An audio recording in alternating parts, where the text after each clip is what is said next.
Happy Tuesday, everyone. It's time for some tea with tea. On this Talk Therapy Tuesday, oops, I hit the microphone.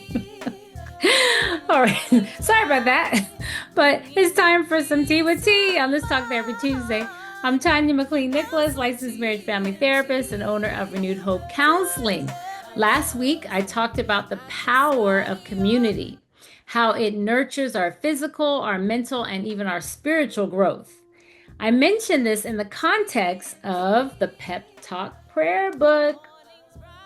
Pep Talk Prayer Book is a project that I've been working on.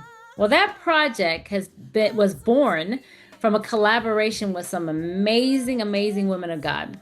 But today I want to highlight something that may seem like the opposite of what I said, but yet it's still just as powerful because two things can be true at the same time.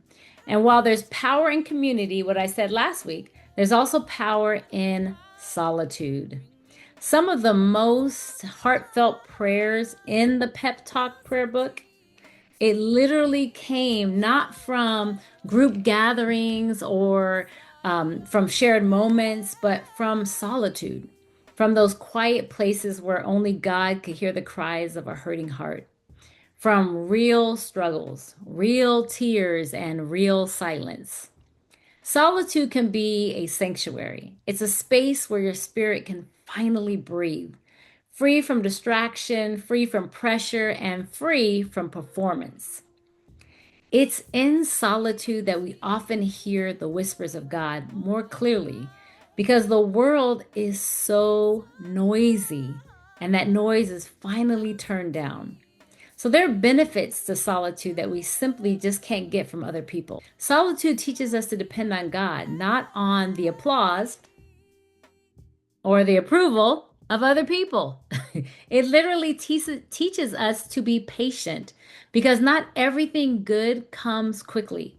Sometimes God uses the waiting to grow us, not just to give us what we're actually waiting for.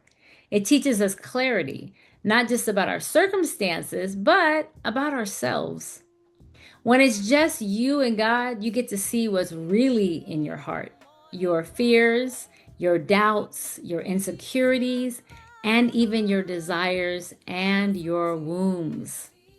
And let's be honest, many of us are walking around with unhealed wounds from past betrayals, from disappointments, from relationships that just didn't work out the way that we had hoped. Solitude gives us the space to process these experiences, to forgive when needed, to grieve, to release, and more importantly, to heal. Sometimes solitude is the only way we can fully confront what we've been carrying and finally just kind of let it go. Because here's the truth. Healing in the quiet, it prepares you for healthy relationships later on. It helps you enter into connection with others as a whole person. I didn't say a perfect person, but a whole person, a whole one who no longer needs someone else to fix you, to validate you, or to complete you. So today, I want to encourage you, don't fear solitude. I'm going to say it again because I couldn't say it. Don't fear solitude. Don't rush to fill every quiet space.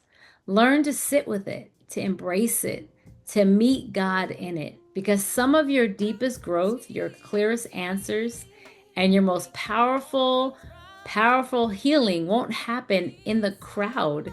It's going to happen in the quiet. Yes, there is power in community, but there's also power in solitude. And both of them are very sacred. Well, that's it for today. I hope that you enjoyed your tea with tea on this Talk Therapy Tuesday. I hope that you have an amazing day.